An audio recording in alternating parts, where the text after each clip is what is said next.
This is The Speaking Show. I'm David Newman, and you're tuned in to the #1 podcast for speakers, consultants, and experts who want to speak more profitably.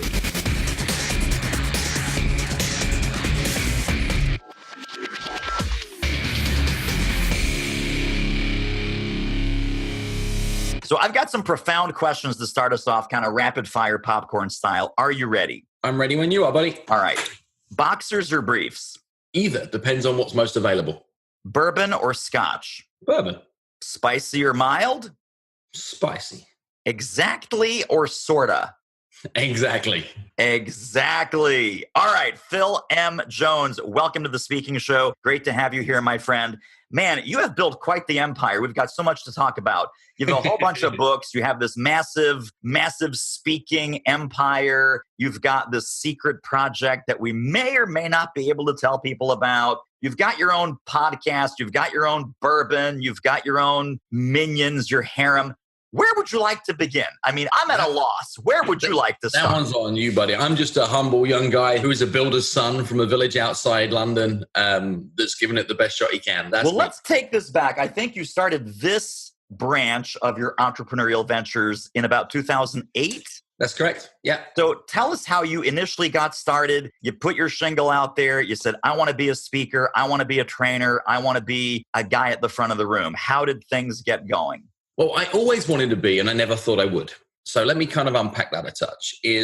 I grew up through both my early entrepreneurial journey and my corporate years surrounded by high quality personal development, whether that was some of the best corporate trainers on the planet. I worked with a guy that brought Dale Carnegie to the UK, and also being in the audience of some great professional speakers, plus being a product of the work of Zig Ziglar and Jim Rohn and listening to their CD and tape packs, etc., and plugging into their brilliance. I always thought one day when I'm old and grey, I'd love to be able to do that. Maybe I'll gather some experience that I can share. I was then building a number of businesses. I built a big property business that took us to kind of late 2007, early 2008, that we're about to sell for a stack load of change. And then the world changed a touch. And we had a product that on a Monday we had a line out the door for, and on a Friday we couldn't give away. Everything had changed against us. So wondering what to do, we brought that business down ethically. And while I was figuring out what I wanted to do next, Chambers of Commerce started to invite me in B&I groups, etc., started to invite me and say, hey, will you do a spotlight speaking session on trading out of a recession, on things that you can do to better make something happen out of nothing? And I thought, sure, that sounds fun. And I started delivering small speeches in those environments, and people started to like them. They said, hey, is there more to this? And I developed a one-day program. I said, well, while I'm figuring some stuff out, why don't I start a small sales training business that offers essential sales skills to non-salespeople? And what I would do is, off the back of these mini speeches I would give, people would say, hey, I want to learn more about this. I'd say, what do you want to learn more about? They'd say this. And they say, is that in your workshop? I'd say, yeah, sure. And I'd do that maybe like 30, 40 times over. And then the night before my very first workshop, I've got this list of a brief of like, well, that's what they want to get better at. Why don't I have a go at writing a program towards that? And I did that the night before. And the first program I delivered, I think, was March 2008, which was Phil Jones over the door. We did it right. We did notebooks, we did pens, we did pop-up banners. The place looked $1 million for the 13 people that were there. And we built it out from there. I thought that was fun. A lot of people couldn't make the first date, so we did a second date. Year one, I delivered that one-day program to somewhere in the region of maybe 2,500 people, but through 12s and 15s and 18s, running it every 2 weeks. And these were public open enrollment workshops. Public open enrollment programs. On-site corporate programs. Correct. These were public open enrollment. Started charging £85, moved to £99, became £129. I think the peak I got to was £247. And then built a coaching business off the back of that. And then I started speaking at some bigger open public forum events with the purpose of filling my training workshop. So I'd go speak for free, invite people to my workshop. I knew that if I got 10 in my workshop, I'd get 2 one-to-one coaching clients. And then that would sustain my business. Within about 8 months, we were rolling at maybe 15,000, 18,000 pounds a month in revenue. And then I kept looking at what can I do from here. We built out products. So I had a subscription CD newsletter. That was a fun thing. Ran that for like 22 months where I produced 74 minutes because 74 minutes was all you could fit on a CD. And had a subscriber base that we would send out a physical CD and print newsletter every single month that they paid for. Wrote my first book in 2011, which was a book called Toolbox. Wrote Magic Words about 4 months after that. which was really a pushback in a mastermind group. Somebody said it would take forever to be able to produce a book, get it published, get it into Kindle and Amazon. And 10 days later, I proved them they were talking BS. And I published a book that was really a repurposing of a PDF I'd used in a training the week before. We sold 120,000 copies of that in like next to no time. And it was nothing more than a pamphlet. It was never meant to be anything more than a pamphlet. So go back, because I'm hearing in our listener's brain like that little scratching of the record across the needle sound like, how do you sell 120,000 copies of your book in a couple of months? How did that come to be? Well, firstly, it was 99 cents. It was never intended to be able to make any money. Secondly, I plugged this into the KDP Select program at that point at a time. And what I did is I ran it on their free promotion. That they still do that thing right now. And I ran it on a free promotion for 7 days. And I crushed it on my email list at that moment in time. Have it for free, have it free. Tell your friend, tell your friend, tell your friend. And what happened is it went like wildfire on the free. And then when it dropped off the end of the free and was only 99 cents, its momentum continued on past that point for a period. It didn't change my world in any way. I didn't make a great deal of money. We just shifted a load of units. Well, but now 120,000 people know your name and know your content. Well, certainly, yeah, that way around. So that was a fun thing. But the hardest part of that is I was proud of the concept of the work, and it was work that I would deliver from the stage. And I was now getting more corporate gigs and working my way up at, £1,000 a speech, £1,500 a speech, £2,500 a speech, $2,750, $3,000. And this is still in the UK? Yeah, still in the UK. Yeah. And I think my first international gigs were pretty big stretches. So I did some Paris and Germany and things that I don't even really class as international. I mean, there's broader contrast traveling from Texas to California than there are in some circumstances of traveling to Paris for an event for the European business leaders, of which 14 of them are from the UK anyway. But I went to Tehran, did a big gig in Tehran. And one of the best things about me doing that gig in Tehran was every time a conversation came up for a future speaking gig, which was, well, do you have experience of working internationally? I could say, well, I've worked in Tehran. And then if they were anywhere that wasn't Tehran, they're like, well, if you've worked in Tehran, you can probably do Iceland. You can probably do Romania. You're probably good with any form of multicultural environment. And since then, I've now spoken in 57 different countries on 5 continents, done the whole international piece like crazy. And 2016, I moved full-time to the US, still have a small home back in the UK, but shifted where my permanent residence was, and doubled down and said, I want to build a business in North America and do less of the international stuff. It still pulls me back there occasionally, but I travel back to Europe mostly for family commitments, more so than business commitments now, and doing what I can to try and make stuff happen here in the United States. So tell me a little bit about business development and prospecting, because again, I'm channeling our listeners. They're saying, wait a second, I'm never going to make it. I'm not like Phil Jones. I don't have 120,000 ebook sales. I don't have this big platform. I don't have a giant mailing list. Neither did I. Now, you started humble, but now, okay, and you can say, okay, I get a lot of referral business. I get a lot of inbound business from my books, all of which is true, and I totally get that. I got 0 inbound inquiries from my book. 0. Is that right? I would still go as far to say, even with the wild success of this book, the direct correlation from print book sales to speaking gigs is tens of thousands of book sales to 0 speaking leads. So you don't get calls saying, Phil, we have your book. We saw your book. Someone gave me your book. We have to bring you in. I get calls from people saying, we've seen your book. We've read your book. We'd love to be able to work with you, from organizations that have 8, 10, 12, 15, 20 people. Oh, interesting. So it's on the smaller end of the spectrum. And that's why I think in many ways my book does so well right now. It reaches the everyman as a book product, and the book is a giant profitable part of my business system. Yet as a tool to create speaking leads in the front door, not a great tool. As a tool to create speaking gig, to create additional revenue stream on the back of speaking gigs, happy days. And as a referral tool within audience participants to create a revenue stream that is pretty passive in fairness, again, good news. Audiobook, however, by alternative, had 11 speaking gigs from people who've listened to my audiobook in the last 11 months. And I think the difference is, see, when you write a book that is absent of you as an individual with only the reader in mind, the reader of the book never considers there's an individual behind this book that might be able to help. They just go, that was useful. The book becomes famous. And I think, a good example is a book like, Who Moved My Cheese? The book is famous. You ask 100 people to name the author, right? It becomes tough. And to consider how that author may be able to help in other areas, tough. But in that specific little help piece, the book gets referred, the book becomes famous. Right. Audio, you introduce your personality, your tonality, your humanity to the conversation. They go, I wouldn't mind this guy sharing this to my people or this girl sharing this to my people. So I think audio is a big part of the future. You said to go back to business development, though. That was where your kind of so the door opening strategies if people are not David Newman and not Phil Jones. There's two things that people firstly need to have a great understanding of. And I know I'm not teaching anybody anything they haven't heard from you. But one thing is hugely apparent is who are the people that they help. And the second is what problems do they solve for them, right? If you haven't got crystal clear vision on what those things are, you're looking for somebody who needs a blank. Now, nobody needs a blank in our world. There's nobody sat around today thinking what's missing from my life is somebody who could teach me more about. Yet what there are thousands of people sat in their home office workplace today struggling with a problem that you can help contribute towards. You've got to try and get close enough to that. And when you get close enough to that, you have to understand some other basic principles. Another basic principle is that questions create conversations. Conversations build relationships. Relationships create opportunities, and only opportunities lead to sales.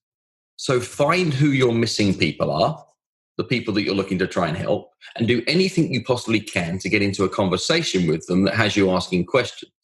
Your goal in terms of new job description from a business development point of view is to interrupt somebody's day for long enough to help introduce them to a problem that they weren't aware that they had, to provide them with a solution that you're the only person that can deliver, and get them excited about the future.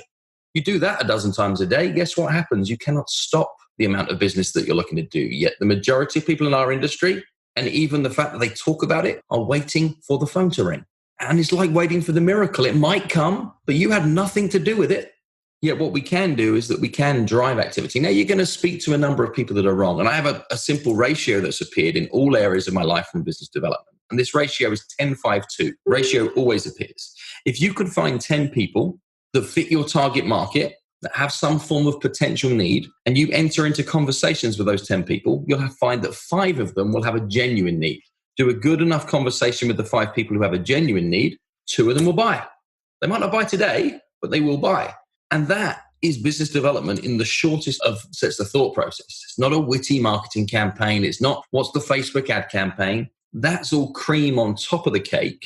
The cake is find the people that you're looking to help, enter yourself into conversations with those people, uncover problems so that they see the problem that you can help with is something that is worthy of help, and then position yourself as being the number one choice to help them solve that problem. Then get them excited about the future.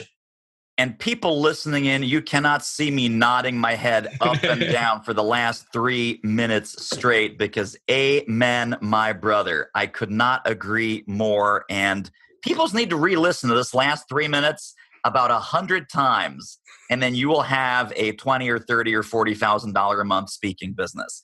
If you don't listen and you don't implement what Phil just taught, good luck. And I think in on that, though, too, is the reason that I have the business I have today is I had a really good £85 sales training workshop. I had a really good £129 sales training workshop. I was a brilliant free speaker. I was an amazing £1,500 speaker. I was kick-ass at $2,500. I blew the socks off at $3,000. But through all of those levels, I was too good for the money I was asking. And that's a great place to be. The second that what you do is you overreach your experience with price point of what you're asking from a client, you shift expectation. If you fail to meet that expectation, your career is over. You know, this is so valuable, but the place where people get stuck is they continue throughout their entire evolution of their career, being that huge bargain basement, right, awesome speaker who's undercharging. How do you know, or how did you know when to elevate and escalate to the next level? Because you did not get 20 times as good. You might have gotten 3 or 4 times as good, but your fee is now 20 times what it used to be when you started. How do you know when to kind of raise the bar and raise your sights? I get asked this question a lot in speaker groups is, what are the things that contribute a higher fee? And there's all the usual things that get talked about. There's, the book, the TED Talk, the assets that we talk about, some way of being able to appease fame towards it. I still believe the biggest thing that affects your ability to be able to increase your fees is your need and desire for the money. That alone has more impact on somebody's fee. Now, if you cannot afford to walk away from a $3,000 speaking gig, you will be excited to deliver a $3,000 speaking gig for the rest of your life. Now, what this means is that you should always have at least two businesses that you're running, one that you're maintaining and one that you're growing. See, I currently have an author business that allows me to pay all of my bills and enjoy my entire life. I make maybe $400,000 to $500,000 a year through my books and associated activities. That's not counting the speaking activity. That's not counting speaking. That is royalty checks. That is Kindle revenue coming in. That is international book deals. That is licensing. That is upfront. That is stuff that I make from sat in this chair, picking up the phone and driving some activity. Now, it's taken a long time to get there, but the fact that I have that author business in place that pays my life's expenses, when a speaking gig comes in and they say that the most they have is $7,500, my little voice inside my head says, I'm not getting on a plane flying to California for $7,500. So I have the ability to be able to negotiate towards a higher fee, or at least have the posture to believe that I'm worth it. Now, the literal thing to consider there is that if you're not convinced, you cannot convince. If you don't believe that you're worth the money, don't expect somebody else to believe it. So the fact that I've done other things in my business that have given me the ability to have posture in those negotiations, just like Richard Branson is $400,000, he's not $400,000 because he's delivering a $400,000 speech. He's $400,000 because you've got to pay him $400,000 to stop him doing whatever else he wanted to do instead. That's where we get to. And let's understand whether the number is 1,500, 20,000, 50,000, 400,000. For the thing that we all do on stage, we are all paid a ludicrous sum of money for a fragment of our life. That doesn't change for any one of us. When somebody says to me, I'm here in New York City and that I can take a bus 3 minutes or jump an Uber for $17 to the gig and be home in time for lunch, and they've got $1,500, there's a huge piece of me that's like, yes, let me at it. I want to do that. I want to do that. That'd be fun. That'd be way more fun than being here. And then I have to go, whoa. If I do that for them, who else am I letting down by being able to do that thing? So I still want to do the work, and that's why we all do it, because we love it. But the key comes from having your ability to say no, having a walk away. So when I'm helping people in this world, I want them to think of their business like a cupcake. And if you give a kid a cupcake, what's the only part they want to eat? Frosting. Yeah. Frosting, sprinkles, cherries, all the good stuff on top. The bit inside the case with the cake in it, that's often left behind. People in the speaking business are the same. You build a base of your cupcake that is solid and stable enough to support your livelihood. And I don't know what that number is, but whatever that number is for you, build a part of your business that delivers you that. Then you get to dine out and enjoy the frosting. Try and survive on the frosting and all your teeth fall out. And this is the mindset I'd have people around in a speaking business to say, what's your cupcake? What's the frosting? Right now, $20,000 speaking gigs are my frosting. I still do some training work in 5-year-old contracts. I have one single contract that I've had for the last 5 years that's 20 gigs that pays me for those 20 gigs on an annual retainer-based contract. Had it for 5 years. Now that means the same day, every single month, I get a lick come in. My fee per speaking gig there is about a third of what I would get from a brand new client coming in. I could look to be able to renegotiate that contract year in, year out. I take path of least resistance. My renegotiation is, should we do the same again? They say, sure, that is our contract. And we've done it for 5 years. And they've just said, can we renew for next year? I've said, how much has your pay gone up in the last 5 years since we first started to work together? They said 25%. I said, how about we do that this year and put mine up the same so that we're all on the same page? And then when we're playing cards, it doesn't feel awkward. Right? What a great line. So I'm also hearing on your computer, there's this dinging sound. That is the checks coming into your bank account. Those are $20,000 checks. So if you guys have heard those dings, those are the like, ding, 22 grand for Phil. Ding, another 1,000 books sold. Ding, another long-term contract. I love this, dude. This is totally incredible. And I wish that was true in part. But I'm also glad that it's not. You know, the day it stops feeling like work, it stops feeling like fun. I work as hard for my success today as I did the day I started. Amen, brother. Oh my gosh. That is such an important message to reinforce. You know, people think once you get to a certain level, right? Oh, once I make 200K, I'm going to be happy. It's going to get easier. Once I make 500K, I'm going to make it. I'm going to be happy. I'm going to feel successful. Your experience has been, it never necessarily gets easier, but you simply get better and you're simply leveling up your game. Right. And I've got to do a piece for my local chapter at NSA, and that they want me to talk about selling a ton of books. We're about to turn 250,000 copies of this one in like 16 months. And I'm going to deliver a presentation that at the end of it, everybody's going to say, I don't want to do all of that. I'm pretty certain that that's going to be the takeaway. I feel the majority of people in the audience are going to leave overwhelmed as opposed to inspired as to what it takes to be able to do that. But the simple thing as to what it takes to be able to sell 250,000 copies of a book is, firstly, they're sold one at a time, right? Like that has to be an assumption, is that they're sold one at a time. The second thing to be able to focus on is not selling books. It's getting people to read books. Now, that's a completely different thing. See, if you can create a book worth reading, what you do is create a book that's then worth talking about. See, nobody recommends the book they never read. They might have bought a book because they saw somebody speak, or bought a book because somebody said, you should buy this. But until you've read a book, you don't recommend it. So you can create a book that is readable. Now, all of a sudden, that book is pass-onable. Also, when we finish reading a book, what's the first thing we want to do? Just tell somebody we read it. Like, it jumps straight to front of mind. Like, you feel smarter because you read a book. Like, reading a book used to be a chore at school, whereas now it's like, I read a book. I read a whole book. I read this book, and it didn't suck. And I learned something, and I want to tell you the things that I learned. Now, if you can create that as an epidemic running around, you sell a ton of books. If you create a book that serves nothing more than your ego and your mother's bookshelf, then expect that to be the number of book sales. Yeah, the crappy speaker book is an epidemic. It's a bad epidemic. You know, and I talk about this also with speaking, and I'm sure you would agree that if people are having a hard time getting booked initially, you have to work on your marketing. If you have a hard time getting rebooked, you have to work on your program. Yeah, agreed. Whoa, what a great interview. Are you taking notes? Remember to visit thespeakingshow.com for complete show notes, links, downloads, and resources related to this episode. See you over there. So let's talk bourbon.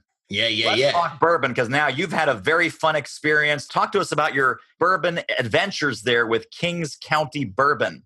Well, let me back this up a little, right? When I started coming to the US, I remember a period of time where I was at a gig and I was at the bar the night before for a client I'd done a couple of pieces of work with in the past. And one of the delegates was at the bar in the room. And he's a chatty kind of guy. And, hey, who are you? Where are you from? All the usual questions that we adore. You know, I just wish I could have a card sometimes and pass it across. And like, if you're that interested, read this. He then goes on to be able to say, you know, oh, what are you talking about tomorrow? I said, well, like, you'll find out tomorrow, right? Like, was kind of where we go to it. But we end up talking about cars and found some common interest on that. We chat about British cars, and he wants a vintage Bronco, and I'm more of an Aston Martin kind of guy. And we chatted out about that. This guy later comes on to become a friend. This is kind of 5 years ago, a friend so much so that he was my best man at my wedding. And the one thing that is common about him was we like cars and we like drink. He's from Bowling Green, Kentucky. And I told him when we first met that I hated whiskey. He saw that as a challenge and introduced me to the fine nectar that is bourbon, and took me on a little bit of a journey through bourbon that helped me understand that Jim Beam is not the Holy Grail. The result of which is that we visited dozens of distilleries in and around the Bourbon Trail in Kentucky. We send each other photos of kick-ass unusual bourbons as we travel on the road. There isn't many a conversation that doesn't relate back to bourbon. Now, recently when we were in Lexington, I'm like, damn, one of the things I'd love us to be able to do, or I'd love to be able to do personally, is either own a distillery, or damn, I want my own bourbon. You know, I've got 3 books. I've got exactly what to say, exactly how to sell. I've got exactly where to start, coming out sometime soon. I want exactly what to drink. I'm like, you boy are from Kentucky. You know this part of the world. You're connected. Find me a distillery that wants to enter into this partnership. I'll do a crap ton of marketing towards them. We'll make a little partnership. It'll all be beautiful. He gets all excited and says, yeah, I'm going to do that. I'm going to speak to some people. We're going to make that happen here in Kentucky. 6 days later tells me it can't be done. The worst thing you can tell Phil Jones is something can't be done. So I'm thinking that the boy who's told me that the foundation for all things bourbon is Kentucky, and if it can't be done in Kentucky, it can't be done anywhere else in the world. I hop across to go meet my boys in Brooklyn, New York. Beautiful small distillery called Kings County Distillery. This is the longest standing distillery in New York State. It's been there for like 11 years. And I pitch them the idea and they say, sure. That's as hard as the negotiation was. I said, this is what I want to do. And in fact, I've got a little bottle here. I saw it in the background. Yes, yes, yes. Very distinctive label. That's why I saw it on your mantle there. Yeah, so this is My Sweet Nectar. We have a limited edition single barrel bourbon that is called Exactly What to Drink in partnership with Kings County Distillery. And there's two big reasons that I've done it. One is because I want to, and two is because I can. And then there's another small reason, which is I think I've just created one of the most kick-ass little speaker gifts for the right person at the right time, and for the partners that I work with at the right person at the right time. And I can sit with some great people and I can say, hey, thank you for the help and support you've given me in my career and my journey. Why don't we sit down and get a drink? In fact, I know exactly what to drink. And it can be legit. So it's a whole host of fun. And it's, that was the other thing is they want to know, can they sell them in the shop? I said, no, I want them all. I left and purchased them all. They're all mine. Very nice. Very nice. So it's also what the last thing you just shared is what our friend Jay Baer calls a talk trigger. You got it. That, we had this great speaker, Phil Jones, and he blew the doors off. But I'll tell you, he also has his own bourbon. Right. This speaker, this guy has his own bourbon. Can you believe it? It's called Exactly What to Drink. And you know what? It's funny because his books are called Exactly How to Sell, Exactly What. And it's just, they just do all your marketing for you because you've got your custom bourbon and there's a great story behind it. Right. That's a good takeaway, right? It was kind of when I pieced it all together in my mind, I'm like, I can't think of a single reason not to do this. Totally fantastic. So I'll tell you a quick, funny Kings County story. Then we'll talk about your big theater experience. Yeah. I am having a retreat in New York City with a bunch of people. We decide, oh my God, we're in this big Airbnb. There's no liquor, so that's obviously a problem. We tool down to this awesome little boutique liquor shop called Whiskey and Wine on 69, which is on 69th Street on the east side there in Manhattan. And we go in and we say, hey, we'd like some bourbon. We'd also like some wine, red wine, white wine. I said, what do you recommend when it comes to bourbon? And so he goes over right away and he says, well, what kind of bourbon do you ordinarily like? And we dropped a few names. He says, you are going to love this. At first I was like, what is this? It's this weird little square bottle. It looks like a homemade typewriter label. I'm like, do you guys make this in the back or what is this? He goes, no. This is the oldest distillery in Brooklyn. And oldest is a relative term. And it's really, really good. And I think you'll love it. So we buy a few bottles of wine, we buy that bourbon, we buy a couple other things. It is freaking delicious. And it sounds like you've made some Phil Jones improvements. If you can't get your hands on a bottle of Exactly What to Drink, which I feel sorry for you, then you definitely want to try this Kings County bourbon because even the standard issue is pretty darn tasty. Yep. And we did a taste test against the Pappy 20 for anybody listening in versus Pappy 20. And my bourbon came out on top. So against a Pappy 20, a Widow Jane, and a, what else did we put in there? Weller 12. Very nice. All excellent choices. So clearly you and I have a bar date coming up soon because this all just, my mouth is watering as we speak. Let's talk about your big, exciting, huge theatrical debut. How did that come about? And tell us as much as you possibly can without, the Secret Service coming to your door and taping your mouth shut. We're pretty good on what can be shared here is I mentioned earlier on about my belief that the audio is the future and also how long I've been involved in the creation of audio products with even the newsletter piece is one thing I found is that in our world as educators, it's easier to get content to people through their ears than it is through their eyes.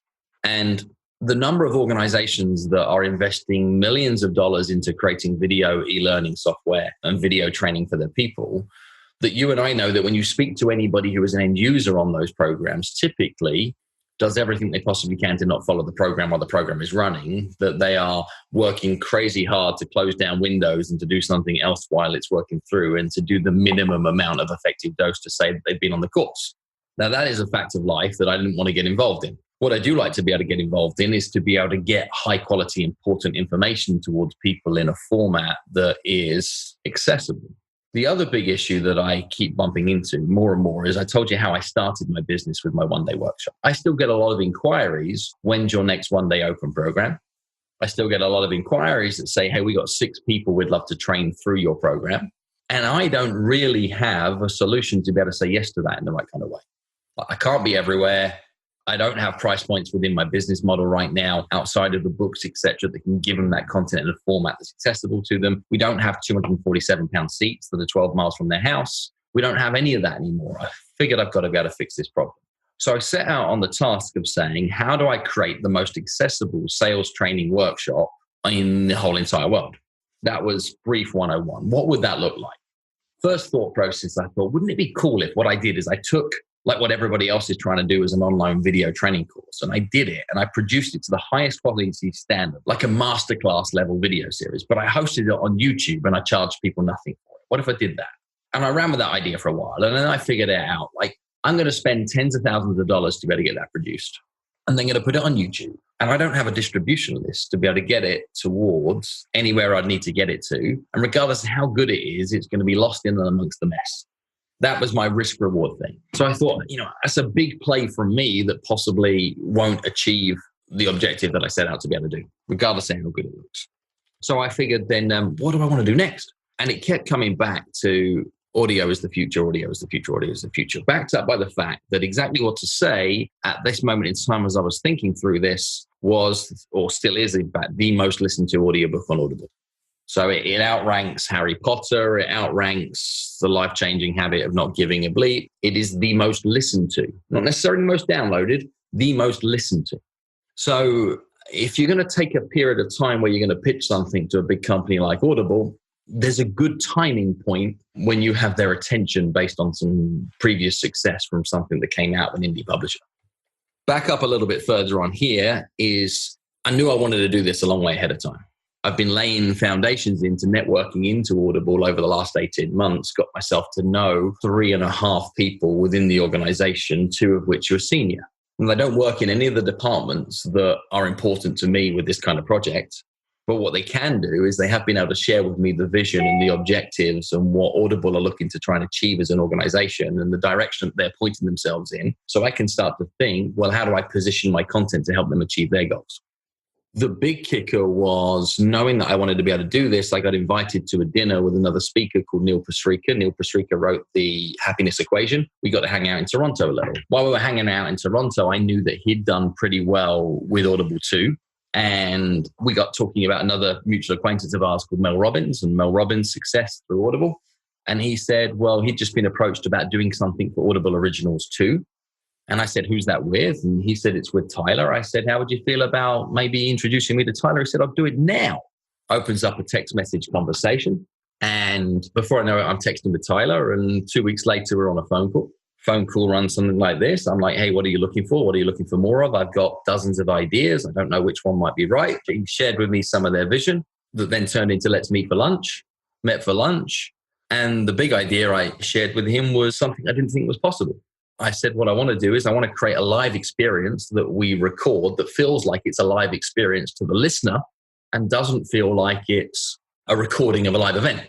That it's done with the purpose of the listener in mind at first. Nobody's ever done this before. It'd be groundbreaking, but here's the challenges. The challenges are it's a live event with lots of moving parts. We need lots of microphones in lots of places to be able to capture things. The other thing is it needs to be organized and structured in a way that it feels like a finished piece. And the other thing is I need a venue that we can control, like in order to be able to get this to happen. So I don't know what that would look like. And then we need an audience to be able to fill it. And I expected him to laugh at me and think, no, we have people come and turn up in a recording studio and produce an audiobook, and then we polish and perfect that in a way that's all beautiful. I found out that they've recently acquired a theater in New York City. And what they've been looking to do with that theater was to take plays and to be able to produce those plays in audio format for the listener. I'm like, well, if you got plays and you got audiobooks, what's stopping us creating a new genre called infotainment that is information delivered in a theater environment? And I think I can make my thing work in that environment. He said, let me take that away. I need to bounce it off a few people. 48 hours later, I've got an offer. He gave me the offer. He said, I need to backfill this. Can you perhaps give me a one sheet as to what this would look like over a period of time? He said, yep, that's great. And 8 weeks after that, we're in the theater with like off-Broadway, real theater, little old me, delivering a full-day event without slides, without any forms of props, me and a microphone, one-man show, delivering 8 hours of content to a live theater audience produced for the purpose of Audible, where everybody in that audience is a completely different business type, yet produced a piece of content that was applicable to every single one of them. And we're now taking that and we're taking the audience reactions and we're following some of the audience about things they've implemented and where they've changed. And I'm doing some voice of God narration in key pieces across the top to be able to add to the experience. And in January of 2019, we launched the most accessible sales training workshop that has ever existed, and it's going to be less than $20 a piece. So I'm kind of excited by that. Wow. What's it called when it comes out on Audible? It's currently called How to Persuade and Get Paid, the sales workshop for everyone. Fantastic. Wow. And that's going to get released, you said, in January 2019. January 2019. And I think the big thing that I have here is I have Audible's distribution network on this. And in terms of a platform for me to elevate myself as a speaker, and mark my words on this, is I believe that having a good quality Audible original could be just as prolific as having a high impact TED Talk was in 2010. So that's my gamble. That's my hope right now, is that it gives me a chance to be able to create another introduction into some more people that adds to another reason that allows me to increase fee, which is demand that outstrips supply. Love it. It's another episode in the charmed life of Phil M. Jones. So I'm going to ask you two final questions here as we wrap up. The final question, which I'm going to ask you second, is how do people get connected and stay connected to Phil World? And how do we get all your wonderful stuff and the website and the videos and the books and all that great stuff? First question before we get to that one is, if folks were to take one key concept or overarching idea from our conversation today, what would you hope that would be? Well, here's what I'm going to do. The one overarching concept that people I'd love to take is anything is possible if they think big enough, as a result of which I'm going to give you more than one thing right now just to be able to prove the concept. And bring that down to grassroots is get crystal clarity on who are the people you serve and what are the problems that they solve. Don't be afraid of the niche. And the reason for it is that the niche is the tip of the arrow. And you need a tip of an arrow to pierce a market, to pierce a conversation, to pierce somebody's attention. What sits behind that tip is your expertise. It's all the other stuff. That's the weight that causes the lasting damage. So don't think that what you do by creating a super narrow niche at the tip of your arrow stops you from doing all the other stuff you know you're capable of doing. It opens the door, it pierces the market to be able to allow you to be able to do that. Get busy with that and know that it's your conversations counting that are far more important than making the phone ring. You don't need to make the phone ring. You have the ability to dial the numbers. Totally. And in order to dial those numbers and have those brilliant question-based conversations, buy yourself 3 copies of Exactly What to Say and read them one after the other. Just pick up one, finish it, get to the end, pick up your second copy, start at page 1, read that one through, and then you'll have 1 to keep and 2 to give away. Yeah, and stick a notepad alongside you. And when you see the examples, think, how would these relate to me? And do the work to think about your own situations and create your own examples that would be useful. Tremendous. Well, Phil Jones, how do we get connected to Phil World? Give us some resources, give us some links. We're going to also share these in the show notes. Real easy. So if you search Phil M. Jones anywhere, you'll find me. Website is philmjones.com. If we don't use the M, you find a Manchester United soccer player. Or I think this is a great speaker joke, just so you can understand how much I have life against me, is if you put Phil Jones speaker into Google, you do not find me. You find the manufacturer of a bass amplifier called Phil Jones Speakers, which there aren't many of you that are competing with bass amplifiers that have your name followed by the word speaker. So that affects my Google algorithm a little bit too. But yeah, use the M and you find me and only me. Fantastic. Well, my friend, this was awesome. We're going to have you back again soon. Well, we have plenty to talk about, so I don't think that would be too much of a challenge. And I like talking to Mr. Newman. And I think for anybody listening in that hasn't plugged into David's programs is you're looking at somebody that is ridiculously committed to the success of other speakers. And the only way that David's got to be successful is through the success of others, which I think is a lesson all by itself. And albeit that you might not see David on the platform as often as he perhaps once was in the past, it's because he spends the bulk of his time helping other people spend more time on the platform, which I think is a huge duty to the professionalism of our industry. And I'm grateful to see more people like you in the world doing it right, as opposed to trying to make a fast buck. So thank you. Thank you, Phil. That's awesome. Tremendous compliment. Thank you, my friend. All right, we will talk soon. You're awesome. Until next time. Well, that wraps up another episode of The Speaking Show. Hey, tell you what, if you like us, rate us and review us on iTunes. Subscribe. Tell a friend. Go grab the notes and downloads and extras at thespeakingshow.com. See you next time.